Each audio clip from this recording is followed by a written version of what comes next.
E nos destaques de hoje, o extermínio de índios na era Bolsonaro, desmatamento aumenta e IBAMA avisa que está sem dinheiro. E governo Bolsonaro não tem dinheiro para pagar o 13º do Bolsa Família no próximo ano. Você confere hoje no programa Dois Pontos.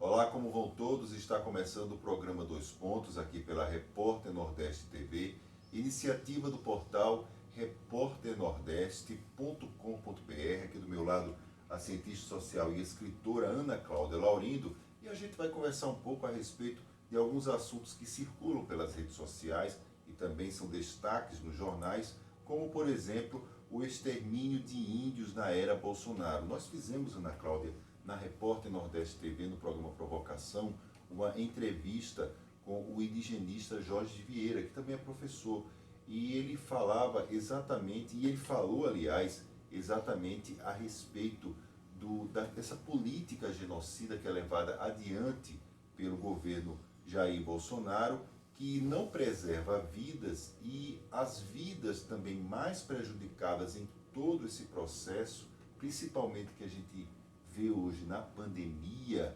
são as vidas das consideradas, das chamadas minorias na sociedade, ou os setores que são considerados mais fragilizados diante do monstro que avança de maneira inquestionável dentro de setores da sociedade. Nessa lista estão os índios. E aí ele dizia que a política que é adotada hoje busca exatamente apagar e invisibilizar os índios em todo esse processo que é vivenciado hoje. E aí parece que o passado, o presente repete o passado, porque invisibilizar não somente os povos indígenas, como também os povos que formam a construção da soberania brasileira, faz parte, aliás, desse projeto das elites do país para dizer, olha, prevalece apenas a nossa vontade, ou a nossa genética, ou o nosso povo, e o resto é o resto. Olá, Odilon. Eu reafirmo o prazer de fazer esse trabalho ao seu lado e cumprimento a você, internauta amigo, que tem nos incentivado cada vez mais, de maneira muito mais próxima a cada dia, a continuar com este trabalho de reflexões, análises, pontuações sobre a história, a política e a cultura desse nosso país. Uma cultura que está se tornando cada vez mais letal. Nós temos a situação dos povos originários como uma pauta que pontualmente ela recebe agressões por parte do poder. Lembremos das lutas contra as construções em Belo Monte, que era um governo de esquerda. Porém, não se compara ao que ora está acontecendo. A ação contra os povos originários, ela está interligada a um movimento de avanço da ortodoxia de extrema direita no mundo, mas aqui no Brasil tem o timbre bolsonarista com muito mais intensidade. Lembremos que a Europa, ela também vive as suas batalhas contra etnias, contra povos, e a exacerbação do eugenismo europeu sempre teve e continua tendo uma ligação com o poderio econômico. Não é somente não gostar do índio, do cigano, do imigrante. É garantir o controle hegemônico sobre o funcionamento da economia e, se preciso for, tirar estes povos do caminho, porque não há humanidade em sistemas frios, como o capitalismo, em suas versões atualizadas com sucesso, pelas vias do liberalismo econômico, do neoliberalismo, do ultraliberalismo. O que não está faltando é liberalismo na história do mundo. E aqui no Brasil, travestido de uma proposta de conservadorismo na base da moral e dos bons costumes, esse liberalismo colocou um fantoche maldito para encabeçar e encarar as suas pautas. Vocês percebam, fazendo uma retrospectiva paciente, de que Bolsonaro ele foi orientado a construir paulatinamente um convívio naturalizado com o que nós julgaríamos em outros tempos como bizarrice, como algo insustentável em um cenário político. Por quê? Porque nós estávamos mais afinados com o discurso humanista, que era propagado, inclusive, pela grande mídia, embora contra a vontade. Porque a grande mídia, ela sempre gostou mesmo, foi de se afinar com o dinheiro do liberalismo econômico. Porém, existia um timbre de ética, um timbre de politicamente correto, que o fantoche do liberalismo, ele começou a desmontar com palavrões em ambientes públicos, com atitudes grosseiras, misóginas, homofóbicas, racistas, tornadas piada, aplaudidas nas redes sociais, até conseguir descaracterizar o teor humano dos grupos ditos minoritários.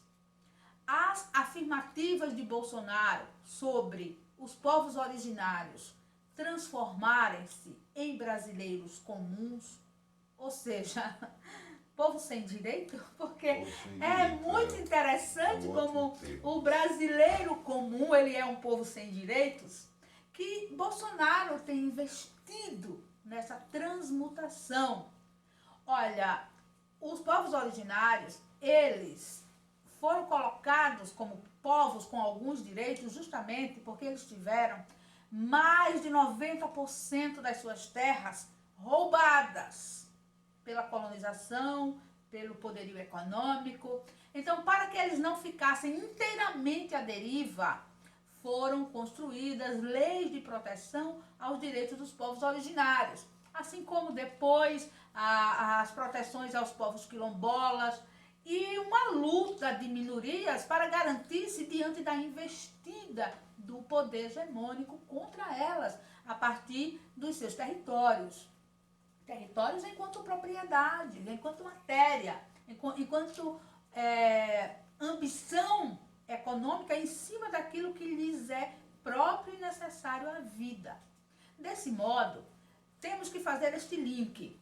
Bolsonaro descaracterizou todas as políticas humanitárias, todas as políticas de bem-estar social a partir das suas aparições toscas.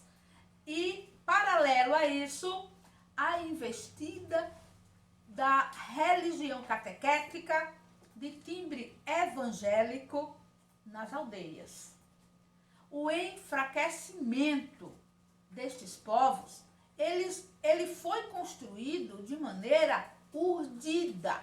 Não é o acaso, Odilon, não é por acaso que agora os povos originários eles se tornaram vítimas de Bolsonaro. Não, eles foram localizados como vítimas futuras desde a eleição. Por quê? Terras. Terras para o agronegócio. Terras. Os povos originários, os povos da floresta e a floresta são alvos de Bolsonaro desde os seus discursos toscos de campanha. Porque era tanta podridão que foi, banalizando. Então, o Bolsonaro disse o que quis. Ele disse quem mataria morreria, ele disse como deveria morrer, ele disse o que faria, o que tiraria. Ele não enganou, e isso não é virtude. Porque ele bombardeou o país com declarações desumanas, declarações agressivas, declarações aberrantes. E isso virou matéria de normalidade, assim como a pandemia agora está se tornando matéria de normalidade. Então, os povos originários chegaram às mãos de Bolsonaro já fragilizados. A pandemia lhes leva a sapiência, as suas bibliotecas vivas, que são os seus idosos. Assim como a pandemia libera a Previdência Social, em uma previsão muito bem feita pela secretária de Paulo Guedes, porque a morte dos idosos, ela diminui o quantitativo de pagamento de aposentadorias, como se eles nunca tivessem feito nada pelo país e não tivessem direito a esse último caldo de sobrevivência.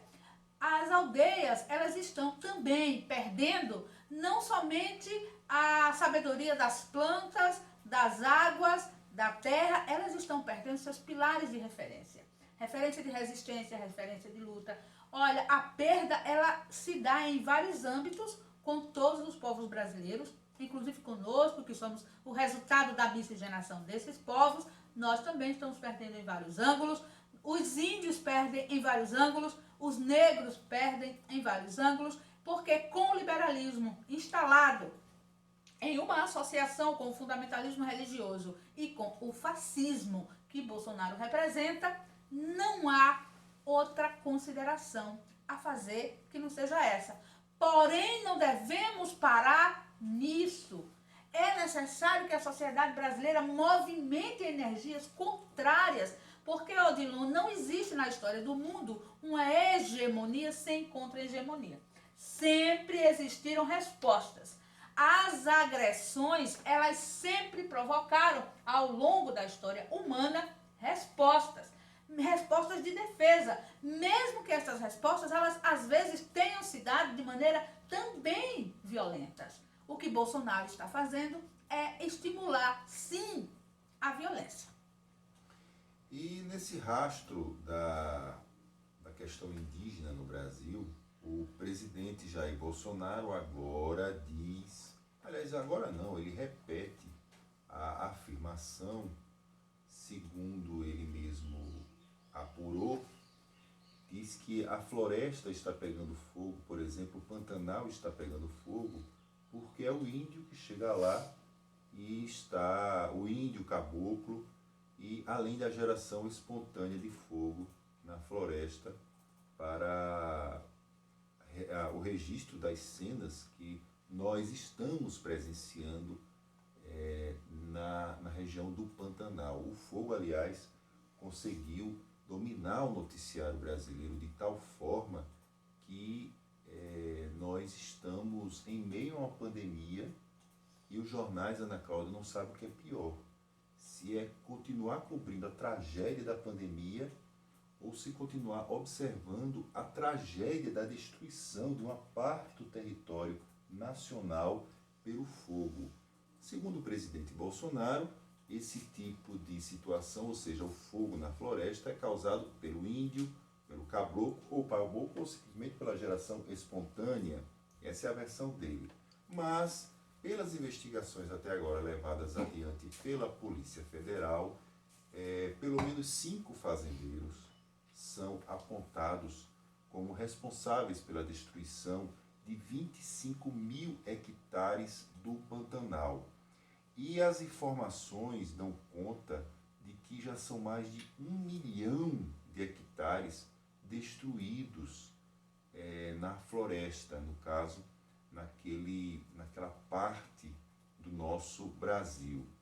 Então, nesse processo que nós estamos observando hoje, a gente vê que o desmatamento está aumentando, porém, o Instituto Brasileiro do Meio Ambiente, que é quem deveria ajudar na regulação exatamente de todo esse processo, é o órgão público responsável pelo gerenciamento de ações ao meio ambiente, entre elas as brigadas de incêndio, ele avisou que está simplesmente sem dinheiro para o combate ao desmatamento. Ana Cláudia Laurindo, parece que esse projeto de destruição do Brasil agora pelo fogo, uma parte do Brasil, aliás, pelo fogo, parece que isso realmente é um projeto urdido e muito bem trabalhado para se continuar a destroçar uma parte do nosso país, não é isso? Infelizmente, Odilon, Bolsonaro, ele não é somente o antipaís, o lesa-pátria, como ele também arrasta uma horda de outros brasileiros com essas mesmas características. E ele localizou a dedo esses brasileiros e muitos deles vieram do exército do Brasil.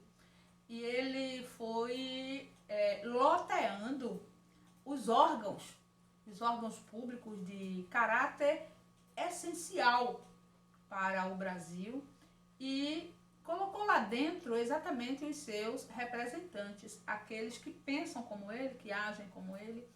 E isso tudo ele mostra para nós duas vias importantes de reflexão.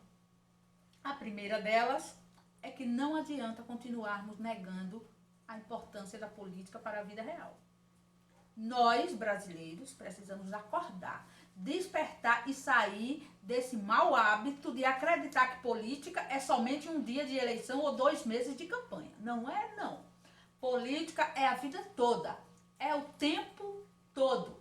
Passaram-se o tempo da campanha, elegeu o indivíduo, aí nós começamos a sentir o peso das escolhas.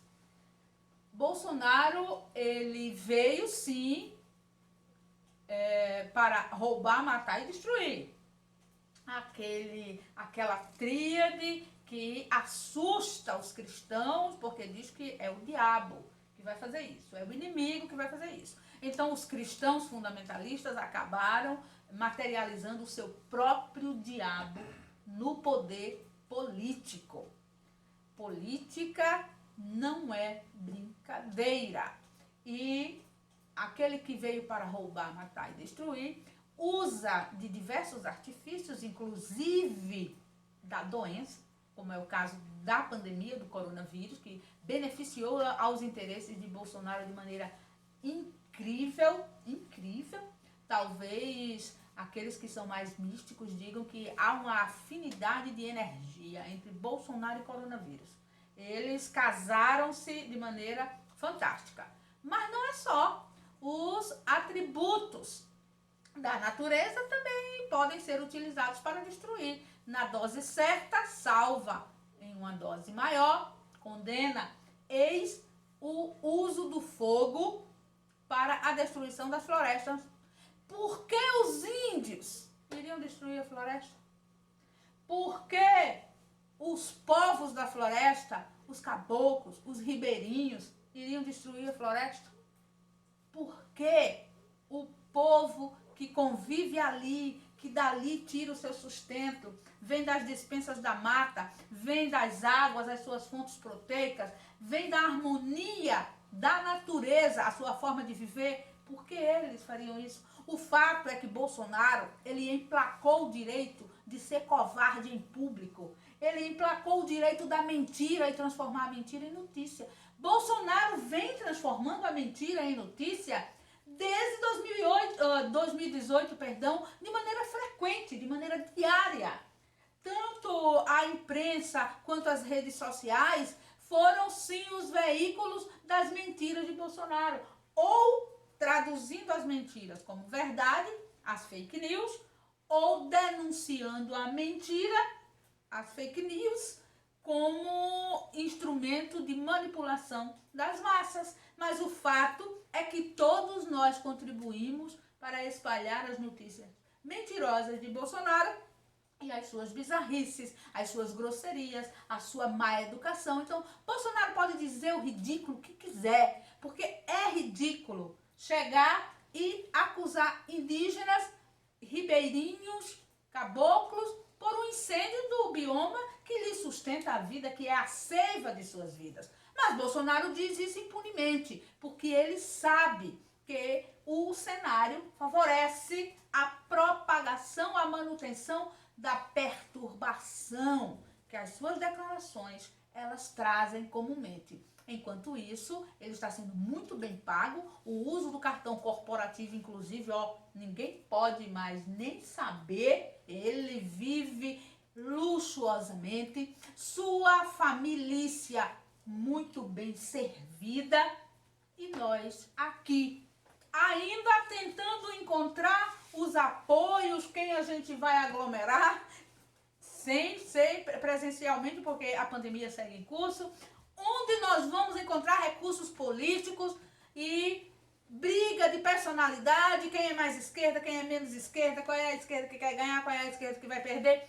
E o fogo da destruição, o fogo da destruição do Pantanal, o fogo da destruição da vida civil, o fogo da destruição da esperança. Gente, é preciso agora muita chuva vinda lá do céu para apagar este cenário de incêndio tenebroso que, além das vidas inocentes que traduziam toda a beleza e riqueza do Pantanal, tem as nossas vidas que está agora largada. Estamos perdidos em uma espécie de dança macabra que nós ainda não sabemos ao certo quando termina.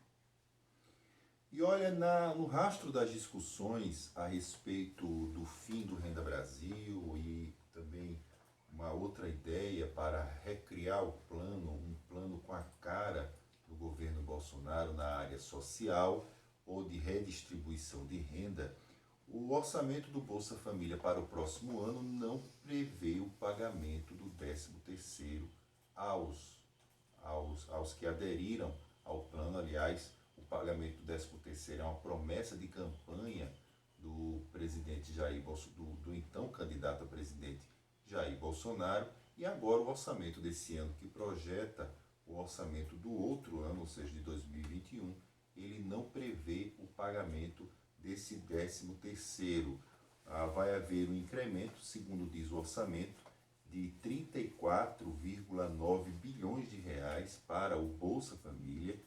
Serão atendidas, essa é a projeção, 15,2 milhões de famílias dentro desse guarda-chuva social, porém não existe ainda uma definição, por exemplo, de reajuste a respeito do valor do Bolsa Família. Hoje, em média, se pagam R$ 192 por beneficiado. Mas, principalmente, Ana Cláudia, em todo esse processo, o governo federal ele vem tentando fazer um estica e puxa em relação ao orçamento, ao dinheiro do orçamento. E aí fica a pergunta: para poder estender o programa Bolsa Família, o governo vai precisar cortar de alguém. E aí nós sabemos qual é a proposta que vai ser levada adiante. Cortar de quem já tem o osso cortado, né? Já cortaram na carne e agora querem cortar no osso. Infelizmente, Odilon, nós estamos comprovando a cada dia que o governo Bolsonaro não sabe lidar com a pasta do trabalho social. Tudo aquilo que tem um reflexo social se torna matéria confusa nas mãos da equipe econômica do governo Bolsonaro, que, diferente, trata as questões que envolvem os ricos, os empresários, os investidores, o agronegócio. É uma plutocracia, um governo para ricos, que é colocado dentro da nossa violentada democracia, cada vez mais violentada pela horda bolsonarista, que ocupa espaços de poder, espaços importantes de decisão. E essa plutocracia, este governo para ricos, ele é extremamente aplaudido pelos ricos brasileiros, porque eles sabem que seus problemas eles são resolvidos facilmente. Desde empréstimos, favorecimentos, perdão de dívidas. Muitos que tiveram dívidas perdoadas, eu não lembro ao certo se a dívida de Neymar ela realmente foi perdoada, porque existia não, um diálogo. Não temos, existia, na verdade, existiu a proposta do diálogo, mas aí a análise dos técnicos, enfim. Mas você percebe um interesse, você percebe uma abertura pelo governo de perdoar uma dívida de alguém que tem dinheiro. Mas todas as vezes que a questão envolve pobre, quando eu falo pobre, eu estou falando do trabalhador, aquele que para sustentar o corpo físico precisa vender a energia do seu corpo para o maquinário da indústria econômica do mundo. Para este perfil, Bolsonaro tem muita dificuldade. Por isso que o Renda Brasil, ele mostrou uma tentativa que acabou recuando com uma ideia de frustração muito grande de Bolsonaro e passando a mensagem para o público de que Bolsonaro não conseguiu, porque não queria prejudicar mais as pessoas. Porque ele apresenta como fonte para esses investimentos sempre o pobre. Sempre o trabalhador. Não há perspectiva de taxação das grandes fortunas pelo Bolsonaro, não há uma plutocracia, um governo para ricos. Onde nós vamos esperar que em uma plutocracia se taxe ricos? As grandes fortunas pertencem exatamente às camadas mais beneficiadas por Bolsonaro. Bolsonaro já deu uma declaração na época em que ainda não era presidente de que faria o possível para sonegar imposto, que ele achava um absurdo pagamento de imposto. Esse vídeo está no YouTube. Basta procurar, você encontra. Bolsonaro... Foi na mesma entrevista, aliás, só complementando o que você está dizendo, Ana Cláudia, foi a mesma entrevista em que ele declarou que para poder implantar o projeto no Brasil que se precisava implantar, tinha que matar uns 30 mil. Então, esse é o perfil de Bolsonaro. Quem é rico deve burlar imposto. Não tem que pagar imposto coisa nenhuma, porque ele mesmo, se pudesse, burlaria. O que ele puder, ele vai burlar. Isso é uma declaração dele. Então, olha, vai taxar grandes fortunas? Não vai.